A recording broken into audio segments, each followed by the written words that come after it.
Welcome, everybody, to the financial literacy series for business that we're doing here on the Winning Momentum podcast and other platforms. Today, we are going to cover EBITDA, E-B-I-T-D-A,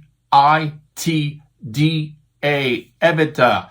It's a critical financial metric that you'll often hear in business discussions, and therefore, you need to know what it means. You will hear EBITDA from your peers, because they default to EBITDA as a metric of their earnings, although it really isn't net income. You'll hear it from your bankers. Often bankers use EBITDA as a metric or a proxy for cash flow, and they build their lending covenants around that, the promises that you make, like, hey, I can service my debt. I have EBITDA of this, and I only owe you that. We'll talk about that in some other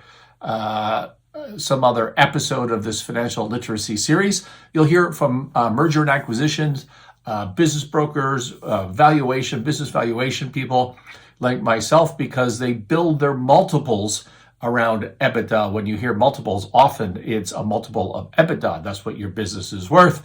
But a warning about EBITDA. To quote Warren Buffett, the world's most famous investor, people who use EBITDA are either trying to con you or they're conning themselves.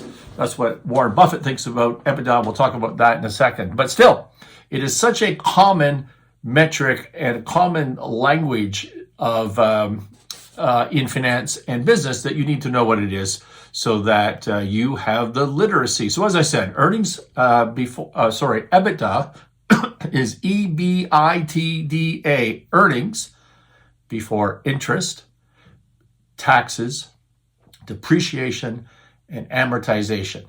Depreciation and amortization, you can look it up. We did this in an earlier episode. What that means, interest is the interest that you pay on your debt, whatever that may be, all interest. And taxes are, of course, the income taxes that you may pay in whatever jurisdiction that you are in. So EBITDA is earnings before interest, taxes, depreciation, and amortization. How is that important? Oh, sorry, I should tell you how to calculate it first. Think about your income statement for your business that your accountant prepares for you, or you can look at an income statement if you're a student and studying, and you start at the very bottom. The very last row of your income statement is a row called net income or net loss if you're losing money. Net income. That is your net earnings for whatever period that income statement covers. If you were to add back to that interest, I don't really want to count interest. And if you were to add back to that depreciation and amortization, if you were to add back to that taxes, you would end up at EBITDA.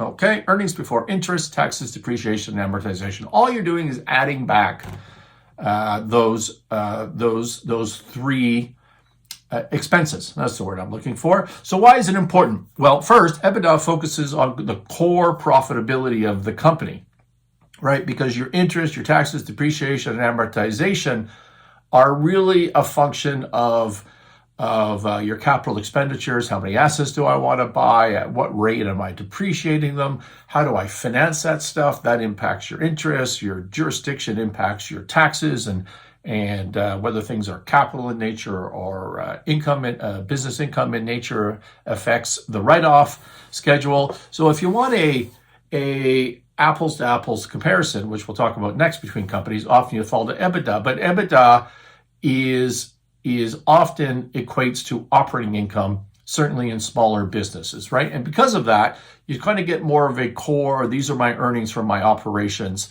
type information from that particular metric. And because of that, because operating income is in the control of your managerial team, EBITDA is often used as a metric for bonuses, whereas net income is not, because the managerial team would say, well, I don't control depreciation and amortization policy. I don't control interest, right? And so EBITDA is used that way. It's used, as I said, to have apples and apples comparisons between different companies.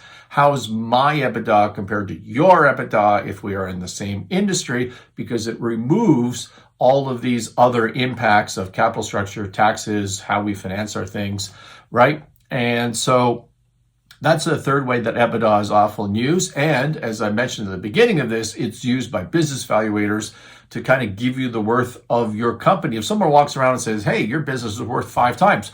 5 times what?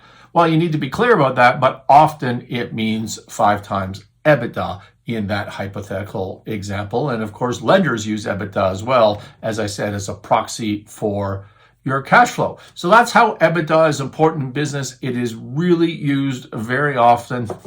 But here's a caution. You need to remember that businesses still have to pay their depreciation and amortization, which is a proxy for the expense of your capital expenditures. We talked about this in a prior episode. They still need to pay their interest and they still need to pay their tax. So EBITDA is not net income, or as Charlie Munger put it, Charlie Munger is Warren Buffett's partner.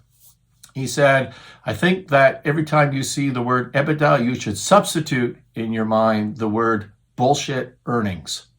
Charlie Munger.